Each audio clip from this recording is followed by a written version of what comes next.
কোরআনুল কারীমের কথা শুনলাম, রমজান মাস এবং অন্যান্য মাসের মধ্যে কিন্তু একটা আমলের পার্থক্য আছে। আমরা শুনেছি যে একটি ফরজ আল্লাহ 70টি ফরজের সওয়াব দেন। এরপরে আরও নেক আমল আছে, যদি আপনি বলেন। মাগরিবের পরে, ফজরের পরে আল্লাহ পাক রব্বুল আলামিন এই রমজান মাসে মুসলমানদেরকে এমন অবস্থা করে দিয়েছেন যাতে মুসলমানরা নেক আমল করে, এই পরিবেশ আল্লাহ নিজে করে দিয়েছেন শয়তানকে বন্দী করার মাধ্যমে।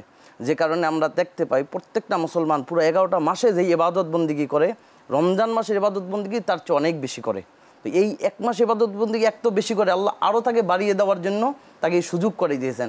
তো বান্দারা সর্বপ্রথম একটা মানুষ যেহেতু দিন শুরু হয় ফজরের পরে আমরা সাধারণত এখন রমজান মাসে অনেকে সাহরি করে ফজর রক্ত হলেই নামাজ পড়ে ঘুমায়, কিন্তু না, রাসূল পাক সাল্লাল্লাহু আলাইহি সাল্লাম বলছেন তোমরা সূর্য উদয়ের আগে ঘুমিও না।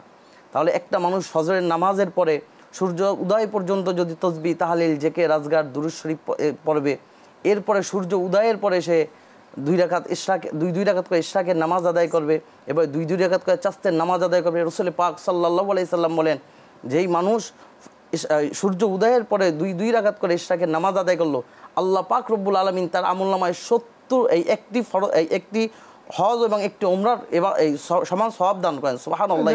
ওবায়দুল কাদের শামীম, আপনি যেটা বলছেন যে এটা তো রমজানের আগের সওয়াব, অর্থাৎ ফজরের পরে ইশরাকের নামাজ 2 রাকাত পড়লে একটা কবুল হজ এবং একটা কবুল উমরার সওয়াব আল্লাহ দিবেন। কিন্তু রমজানে এটা কমসে কম 700 গুণ বেড়ে দিয়ে, অর্থাৎ যদি কেউ ফজরের পরে সূর্য উদয়ের পরে, এখন সময়টাকে 3 ভাগ করে, অনেকে অফিসে যান, ব্যবসা প্রতিষ্ঠানে যান, সেখানে গিয়ে কিন্তু ইশরাক পড়তে পারেন।